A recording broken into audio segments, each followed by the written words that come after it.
മച്ചന്മാരെ, സമയം സന്ധ്യയോടെ അടുത്തോണ്ടിരിക്കുന്നു. ഈ സന്ധ്യ സമയത്ത് നമ്മളിവിടെ വന്നതിനൊരു കാരണമുണ്ട്. കുറച്ചു ദിവസങ്ങളായിട്ട് ഈ സമയമാകുമ്പോൾ ഇവിടുന്ന് ഒരു പടക്കം പൊട്ടുന്ന സൗണ്ട് ഇവിടെ താമസിക്കുന്ന ആളുകൾ കേൾക്കുന്നുണ്ട് വൈകിട്ട്. ആ സൗണ്ട് മറ്റൊന്നുമല്ല, ഒരു മുട്ടൻ ചെറുമീൻ ഇവിടെ വന്ന് കേറിയിട്ടുണ്ട്. എങ്ങനെ പോയാലും 10 കിലോയിൽ കുറയാത്ത മുതലാണ്. അവൻ ഇരയെ വെട്ടുന്ന സൗണ്ടാണ് കേൾക്കുന്നത്. ഇന്നെന്തായാലും ഈ തടാകത്തെ വിറപ്പിക്കുന്ന ആ കൊലകൊമ്പന്റെ അവസാന ദിവസമാണ്. നമ്മുടെ ചൂണ്ടക്കാരവനെ സ്കെച്ച് ചെയ്ത് കഴിഞ്ഞു. ഈ വലിയ തടാകത്തിന് ആറുമായിട്ട് തോടുവഴി കണക്ഷൻ ഉണ്ട്.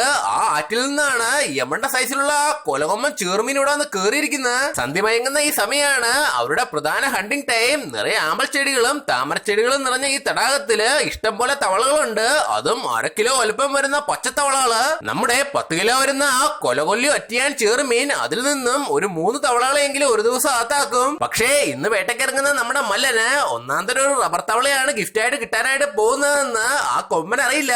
അതിനിടയിലാണ് നമ്മുടെ റെറ്റിൻ തടാകത്തിന്റെ തൊട്ട് ബാക്ക് സൈഡിലായിട്ടുള്ള വലിയ വെള്ളക്കെട്ടില് ഒരനക്കം ശ്രദ്ധിച്ചത്. നമ്മുടെ തടാകത്തിൽ നിന്ന് ഈ വെള്ളക്കെട്ടിലേക്ക് അടിവഴി ഇഷ്ടം പോലെ മടകളുണ്ട്. അതുകൊണ്ട് തന്നെ മീനുകൾ അങ്ങോട്ടും ഇങ്ങോട്ടും പാസ് ചെയ്യും. എന്ത് മീനാണ് ഈ വെള്ളക്കെട്ടിലുള്ളതെന്ന് ഒരു പിടിയുമില്ല.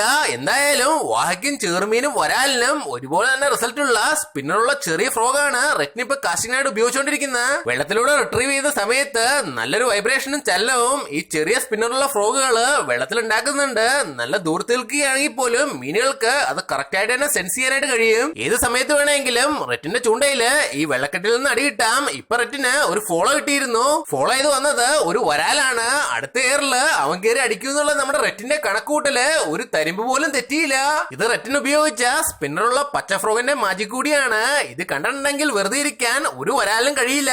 മറ്റുള്ള മീനുകളെ പോലെയല്ല ഈ വരാലുകള്. ഇവരെ അടിച്ച് നമ്മൾ കരയെ കയറ്റിയാലും ഏറെ നേരം ജീവനോടെ ഇരിക്കാൻ ഇവർക്ക് കഴിയും. നല്ല വേനൽക്കാലത്ത് വരാലുള്ള തോട്ടിലെയും കുളത്തിലെയൊക്കെ വെള്ളം പാടെ പറ്റിപ്പോയാലും ചെളിയിൽ അവരങ്ങനെ പതിഞ്ഞു കിടക്കും. മച്ചന്മാരെ, ആ 10 കിലോയ്ക്ക് മുകളിൽ വരുന്ന കൊലകൊല്ലി ഒറ്റയാൻ ചെറുമീന് വേണ്ടിയുള്ള തിരച്ചിലിന് അവസാനായിരിക്കുകയാണ്. അവന് ഈ വെള്ളക്കെട്ടി തന്നെ ഉണ്ട്.